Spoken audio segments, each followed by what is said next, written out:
We want to welcome you back. This morning, we're talking with the people who are about to become the newest members of Cincinnati City Council, Tamaya Dennard, Jeff Pastor, and Greg Landsmann. They will all take the oath of office January 2nd at 11 a.m. at Music Hall, and we will be there for the big day. All right, folks, let's talk issues. You weren't here for the FC Cincinnati vote. Well, you were here, but you weren't in a position to vote. Why is that such an important issue to the city at this point? And we're kind of in limbo. We don't know which way it's going to go, but whichever way, how do you take it and move forward?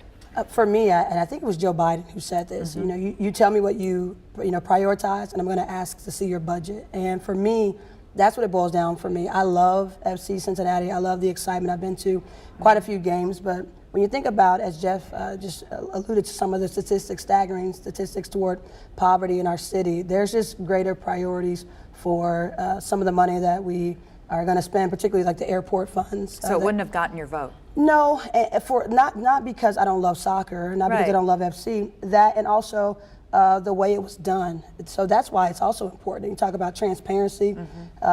So it matters that it went through without hearing from the community, particularly communities who are most impacted. Something I'm going to drive home once I'm in office is something called community benefits agreements, where when there's development in a community, the community should have a say-so. And so that shouldn't be held or decided after they've gotten approval for funds. That should be a condition of funding. So just in the manner that it went through and the priorities would have made me a no vote. Okay. Yeah, it's on one hand, you have this enormous investment opportunity. I mean, $300 million or something, you know, like that. It's a big investment, and becoming an international soccer city is a big deal. On the other hand, we have huge issues that we have to tackle, from reducing poverty to revamping our public transit system, which is in dire, to infrastructure, Western Hills Viaduct. I mean, you name it. We have a big list of priorities that we heard across the city over the course of the last year campaigning. And so I think if we get the bid, we have to sit down with everybody, make sure everyone's been heard, and then get the best possible deal for taxpayers and for whatever community is going to get this stadium if in fact we get the bid. Would you have voted for it? You know, I don't know if I would have. There are certain pieces that I struggle with, particularly the Blue Ash money and the capital dollars. So I would have wanted to pull those dollars and see if that could have allowed them to still go to New York with a meaningful deal with the city, so that they could be in a position to get the bid.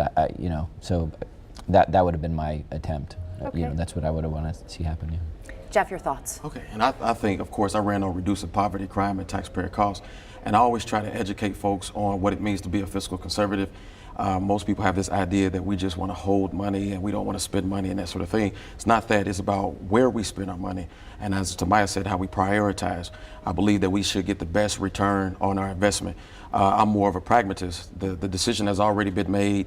No one up here could make this decision or not, so I don't give whether I would have or should have voted, because there are details that maybe we were not privy to make an informed decision and that sort of thing. On the surface, I'm excited about FC Cincinnati potentially winning a bid and coming to either Oakley, and someone, Paula Christian said, it could potentially go to West End, bringing international audience, bringing an international audience here to the city of Cincinnati.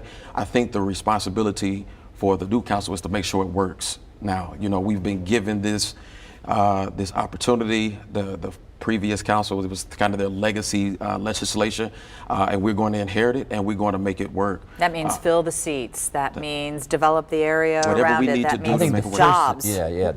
Once the city is put money into it, you know, to Jeff's point, put on my business hat, we have to get our ROI as best we can. But it's just, again, so many details, and when it's being presented in front of budget and finance, there are a lot of I don't knows, and that's a lot of dollars to just to say, hey, just trust me on this, folks. I mean, I just feel like it just wasn't enough. I think if we get the bid, one of the things we have to do is slow everything down because it's such an enormous decision or set of decisions.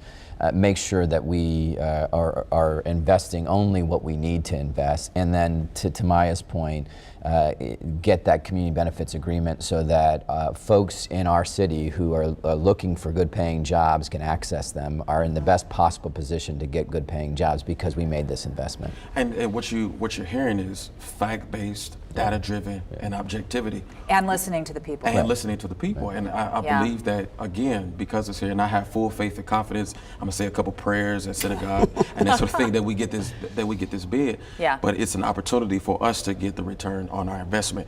And I believe that it's necessary. And heard this on the campaign trail so many times, that we could walk and chew gum at the same time, that we can reduce poverty and we can entertain ideas where our city could potentially grow. So I think that needs to be the focus, is that it's here. You know, you don't just throw money down the drain. And you alluded to infrastructure. I mean, the infrastructure money is set aside, $37 million. We need to make sure, again, that it's spent effectively, that, you know, that, I mean, you have to have infrastructure. If you're going to have a stadium, you have to have infrastructure around it, you know. And so, I mean, that is very tough to say, but again, I didn't vote for it. I'm only inherited it, and I'm going to make sure that the best use of taxpaying dollars are going as far as they can go. Well, far be it from me to interrupt a conversation that's going in an important interesting thing. direction, and it's an important thing. But next block, we're going to have a lightning round. How does that sound? We're going to tackle a few different things and just quick answers. Great. Thank you again for being here. We'll catch you after the break. We'll wrap up our conversation with Tamaya Dennard, Jeff Pastor, and Greg Landsmann in just a moment, with an eye on that lightning round.